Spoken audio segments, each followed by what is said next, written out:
negara-negara di Asia Tenggara nggak berdiam diri, ya.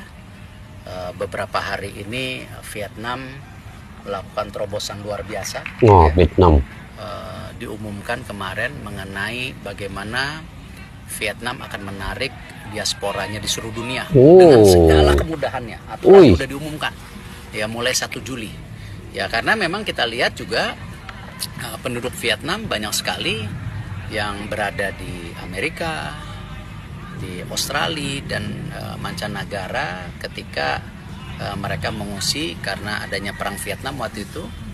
Nah, sekarang diasporanya mulai ditarik untuk membangun juga sepak bolanya mereka. Nah, jadi itu yang saya bilang, kalau kita PSSI.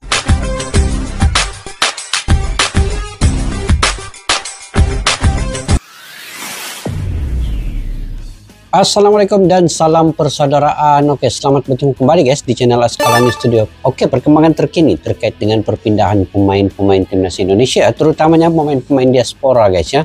Ditunggu Madsen, J tegaskan sikap. PSSI kirim scouting ke ES ataupun ke Amerika Serikat. Adrian, I am ready. Justin say. Itu judul yang ingin saya reaksi pada kali ini. Oke guys, sebelum itu sekali lagi saya ingin mengucapkan selamat dan tahniah kepada timnas putri karena telah mengalahkan Kyrgyzstan, dan pada esok hari Indonesia sekali lagi akan bermain ya di stadion yang sama melawan satu lagi tim daripada Timur Tengah juga kalau tidak silap, dan ini peluang timnas Indonesia untuk mencipta sejarah ataupun rekor baru untuk timnas putri juga, dan dukungan penuh daripada fans dituntut untuk datang ke stadion memberi dukungan yang penuh. Oke guys, terkait dengan timnas senior ini, tinggal beberapa bulan saja lagi untuk timnas senior pula di ronde yang keempat. Juga bakal mencipta sejarah karena hanya ada 3 tim di situ. Posisi yang pertama akan otomatis lolos ke Piala Dunia, posisi kedua akan main runner up, dan kalau di posisi yang ketiga ini akan tersingkir untuk round yang kelima ataupun untuk ke peringkat seterusnya. Yuk kita simak dulu video ini guys. Di bursa transfer kali ini, salah satu pemain yang mungkin paling dinanti kabarnya adalah Jesus. Paling dinanti Jesus. Banyak dirumorkan bakal pindah ke klub-klub ternama. Yap, setelah Udinese dipastikan mundur gara-gara Venezia matok harga yang dirasa kemahalan, adapun Fiorentina yang masih setia memantau situasi bersama Bologna. Namun, sebagaimana kita tahu, kalau ada juga kabar yang menyebutkan jika Aston Villa, kabarnya juga ingin merekrut Che sebagai tambahan amunisi di lini belakang. Nah, berbicara soal Aston Villa, maka Bang Jai bisa berkesempatan satu tim dengan pemain keturunan Indonesia lainnya, yaitu Ian Madsen. Dan Madsen pasti sangat terbuka untuk menyambut kedatangan Jesus yang kini berstatus kapten timnas Indonesia. Akan tetapi, Bang Jai sendiri sepertinya punya pandangan lain perihal masa depannya, yang mana sebenarnya itu juga udah pernah ia utarakan beberapa waktu lalu. Sementara itu, ada pun Justin Hubner yang udah kembali latihan. Nah, Hubner sendiri kemungkinan besar akan tetap stay di Eropa, mengingat secara usia dia masih merasa masih bisa berkembang di Eropa. Kemudian ada juga kabar soal PSSI yang diketahui telah mengirim scouting ke Amerika Serikat, yang mana berdasarkan yang udah, tentu nama Adrian Wibowo adalah calonnya. Terlebih Adrian sendiri sebelumnya juga udah menyatakan keterbukaannya membela Indonesia. Dan jika itu terrealisasi, maka hal tersebut akan menjadi sesuatu yang positif untuk persaingan post winger di timnas Indonesia. Mantap. Sosok penyerang. Nah, ini kita mau nih kalau dia bagian lini penyerangnya membantu oleh Romini. Teka-teki soal masa depan Jesus terus berlanjut. Sebagaimana kita tahu kalau Bang Jai kini jadi salah satu komoditi panas di bursa transfer, khususnya di sepak bola Italia. Di mana itu mengacu pada penampilan Jai di musim 2024-2025 yang dianggap cukup oke sebagai pemain debutan di Serie A. Dan degradasinya Venezia ke Serie B otomatis membuat Jesus ikut menjadi satu di antara aset berharga milik Ila Gunari yang kini masuk daftar jual. Bologna, Fiorentina, Udinese, Torino, Genoa, Atalanta, sampai Como turut meramaikan rumor sebagai tim yang serius meminangnya. Bahkan Inter Milan, Juventus, dan AC Milan juga sempat menghangatkan rumor kepindahannya. Akan Banyak tetapi, juga klub yang sejauh mau ini Denny. tinggal Fiorentina serta Bologna, dua tim Serie A yang dinilai bisa menembus harga 10 juta yang dipatok Venezia. Sebab Udinese yang kemarin udah 2 kali mengajukan tawaran, memilih mundur karena dirasa kemahalan bagi bek yang baru semusim tampil di Serie A. Yap, Udinese cuma mau menembus Jesus di kisaran 5-6 juta euro. Tapi apa daya, Venezia tetap kekeh hanya akan melepas Jesus bila ada tim yang bisa memberi 10 juta euro. Nah, gitu sejatinya ada pun tim Serie A 10 lainnya juta, tuh yang kabarnya ikutan ngincer Jesus, dan tim tersebut adalah Lecce. Diketahui adanya sosok Eusebio Di Francesco dinilai bisa jadi alasan kemungkinan tim tersebut memboyong Jesus. Nah, kembali lagi, masalah harga inilah yang jadi kendala. Ya, bagi Venezia, Jesus adalah aset terbesar mereka saat ini. Sehingga wajar jika tim tersebut menolak melepas sang kapten dengan harga murah. Apalagi Jay masih terikat kontrak sampai 2027. Tentu saja akan sangat rugi jika Jesus dilepas cuma-cuma dengan harga murah. Betul. Tapi hal semacam ini udah biasa terjadi di sepak bola. Apalagi bursa transfer masih lama. Jadi ya bisa aja di masa tertentu Venezia akan banting harga, apalagi jika Jay secara terang-terangan ingin menyatakan pindah. Yap, daripada kehilangan gratis musim depan, mendingan jual sekarang, kan gitu. Betul, sebab Bang J ini sekarang menjadi incaran beberapa klub dan nilai 10 juta itu guys, 10 juta euro ya, bukan 10 juta rupiah. 10 juta euro itu tidak tahu berapa miliar rupiahnya. Itu satu angka yang sangat tinggi ya untuk menembus Bang J ini. Jadi mana-mana klub yang sanggup untuk membayar 10 juta euro itu barulah akan dilepaskan Bang Jenny ke klub tersebut. Gila kaya raya. Lebih lanjut, selain tawaran dari tim-tim Serie A, ada juga tawaran dari luar Italia. Dan menurut Tuttosport dan Calcio Mercato, Aston Villa kini juga bergerak untuk memanaskan perburuan Jesus. Yap, jika J berlabuh ke Villa Park, maka ia akan setim dengan Ian Maatsen yang sama-sama keturunan Indonesia. Dan Maatsen pasti akan menyambut J dengan tangan terbuka. Akan tetapi, J sendiri sepertinya masih belum terbuka soal masa depannya. Terlebih, ia juga pernah mengatakan jika masa depan hanya dirinya yang berhak menentukan, termasuk beragam risiko serta keuntungan yang ada. Aku yang mengandalkan masa depanku sendiri, berhasil atau gagalnya aku itu bukan urusan orang lain, tapi urusanku sendiri. Ucap Jesus di media sosialnya. Yap, Jesus sendiri pastinya sangat menghargai Venezia sebagai tim yang mengangkat karirnya di Italia.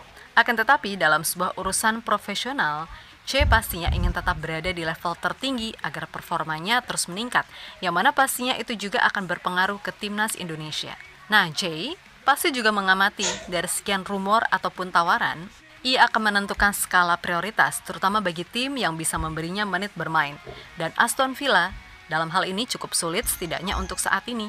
Yap, jika kepindahan ke Aston Villa terwujud, maka dia harus bekerja keras untuk merebut tempat utama di Villa Park dari Tyrone Mings, Ezri Konsa, hingga Paul banyak saingannya kalau di sini. Starter.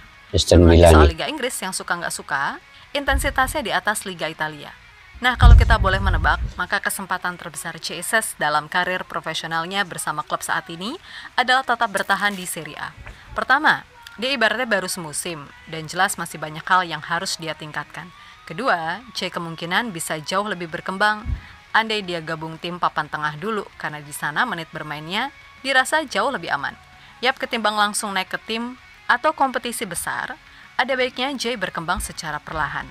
Lagi pula umurnya masih 25 tahun, mungkin di umur 27-28 saat usia dan permainannya benar-benar lebih matang, ia bisa memutuskan untuk bermain ke tim atau kompetisi yang intensitasnya lebih tinggi. Entah itu IPL atau Bundesliga seperti Kevin Dix. Atau jika tetap di Italia, ia bisa membuka kesempatan join ke klub yang lebih besar seperti Inter, Juve, Milan, Roma, Lazio, Atalanta hingga Bologna. Atas dasar itulah, mungkin Jesus sekarang lebih memprioritaskan Fiorentina sebagai pilihan paling masuk akal. Sampai narasi ini ditulis, probabilitas C gabung ke La Viola ada di angka yang cukup tinggi, yakni 53%. Sementara itu, ada kabar soal Justin Hubner, di mana Hubner diketahui udah balik ke Eropa untuk berlatih mandiri. Nah, Hubner sendiri sempat dikaitkan dengan klub dari Liga 1. Akan tetapi kemungkinan Hubner untuk stay di Eropa masih sangat besar. Dan ia sendiri sebelumnya juga menegaskan masih memprioritaskan buat main di Eropa, mengingat usianya yang masih muda. Soal klubnya sendiri masih belum diketahui. Yang jelas Hubner akan memilih klub yang benar-benar memberinya kepercayaan untuk bermain reguler di level senior. Dan sejauh ini kemungkinan itu cukup besar ia dapatkan kalau ia main di Liga 2 Belanda ataupun League One alias kasta ketiga Inggris. Atau jika Hubner ngebet main di divisi teratas, nggak ada salahnya. Ia mempertimbangkan IFK Norrköping, tim dari divisi utama Liga Swedia yang sempat memberinya kesempatan trial atau sekedar latihan. Di sisi lain ada kabar dikit nih soal program naturalisasi, di mana Pak Erik baru-baru ini mengatakan jika PSSI akan terus melakukan program itu. Apalagi sekarang beliau tahu jika Vietnam telah membuat aturan baru yang memungkinkan mereka bisa mengambil banyak pemain diaspora yang tersebar di seluruh dunia. Maka dari itu Pak Erik mengatakan, jika kita berpuas diri, maka bisa aja kita kesusul lagi sama mereka. Dan terus saya yakin negara-negara di Asia Tenggara nggak berdiam diri, ya. Beberapa hari ini Vietnam melakukan terobosan luar biasa. Oh, ya. Vietnam. Diumumkan kemarin mengenai bagaimana Vietnam akan menarik diasporanya di seluruh dunia dengan segala kemudahannya. Aturan sudah diumumkan, ya mulai 1 Juli. Ya karena memang kita lihat juga penduduk Vietnam banyak sekali yang berada di Amerika, di Australia dan mancanegara ketika mereka mengungsi karena adanya perang Vietnam waktu itu. Nah, sekarang diasporanya mulai ditarik untuk membangun juga sepak bolanya mereka. Nah, jadi itu yang saya bilang, kalau kita PSSI atau bangsa kita berpuas diri, ya pemerintah berpuas diri, ya saya rasa kita akan kesusul lagi. Ya, di sepak bola putra kesusul lagi, putrinya ya masih kalah sama Vietnam sama Filipina. Nah ini yang saya rasa kita harus buat terobosan terus. Ya.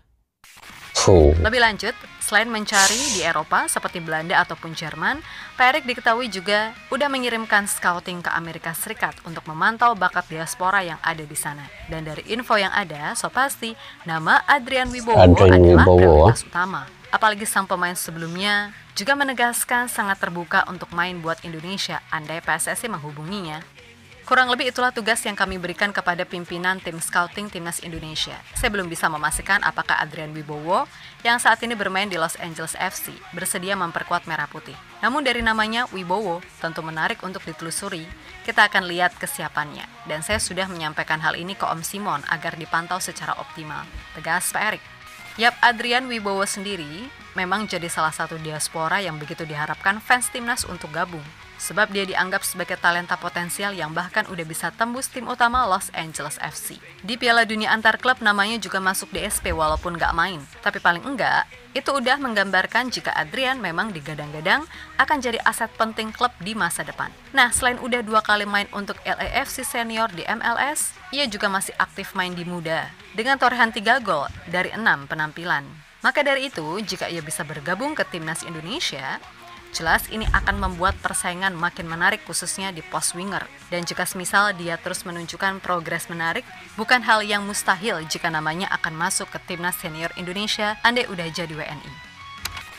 Yap, terlepas dari apapun, semoga aja untuk Chasers, Hubner, atau pemain lainnya bisa mendapatkan kepastian yang sesuai. Pokoknya, mau dimanapun kalian main, pasti akan tetap dapat dukungan.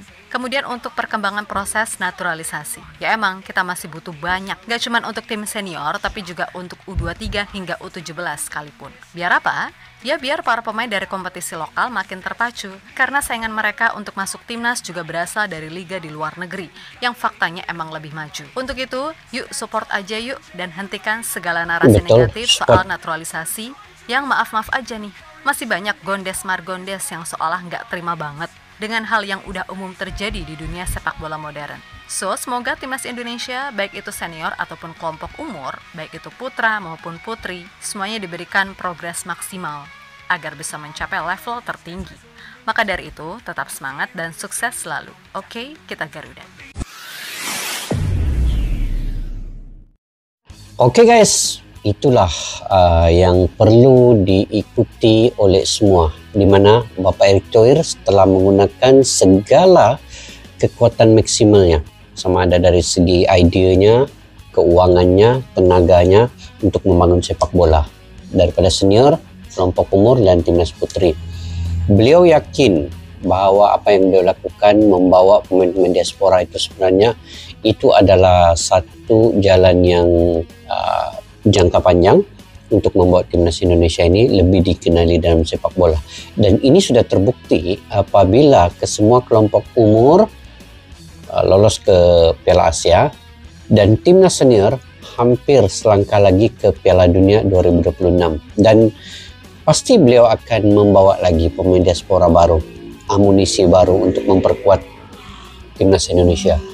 Kita lihat guys, negara-negara di Asia Tenggara, contohnya Vietnam, Malaysia juga tidak terkecuali dengan keadaan sepak bola modern saat ini.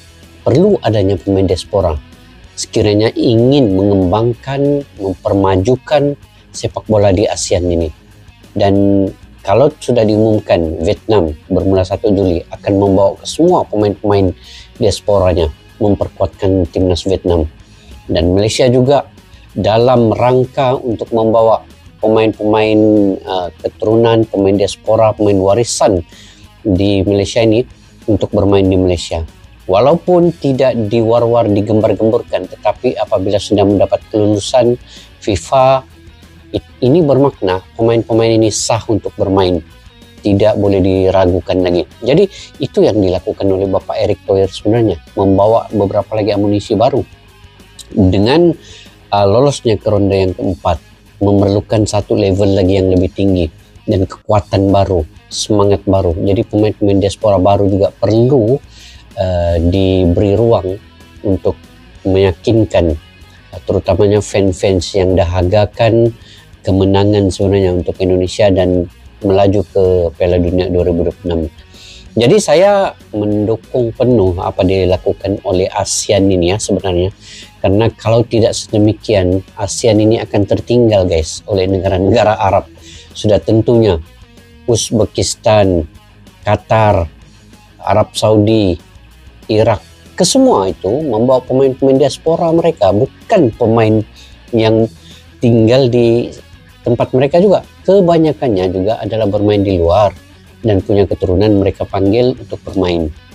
Contohnya Maroko juga bermain di Piala Dunia sampai ke semifinal, juga membawa pemain diaspora lebih kurang 15 ke 16 pemain diaspora mereka bermain untuk Maghribi ya, Maroko, sampai ke Piala Dunia. Jadi ini bermakna situasi keadaan sekarang ini sepak bola modern perlu ada anjakan paradigma.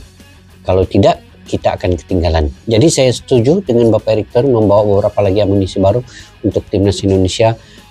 Sementara peluang ke Piala Dunia itu mungkin akan ada dalam beberapa bulan lagi menuju ronde yang keempat. Jadi guys, itu saya punya pendapat pribadi sendiri.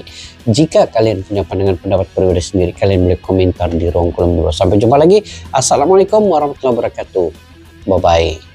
Askalani Studio untuk kita channel yang bereaksi tentang apapun yang ada di Indonesia, channel YouTube dari Malaysia di Askalani Studio. Jika mau tahu tentang Indonesia, ayo like and subscribe channel kami Askalani Studio. Askalani Studio.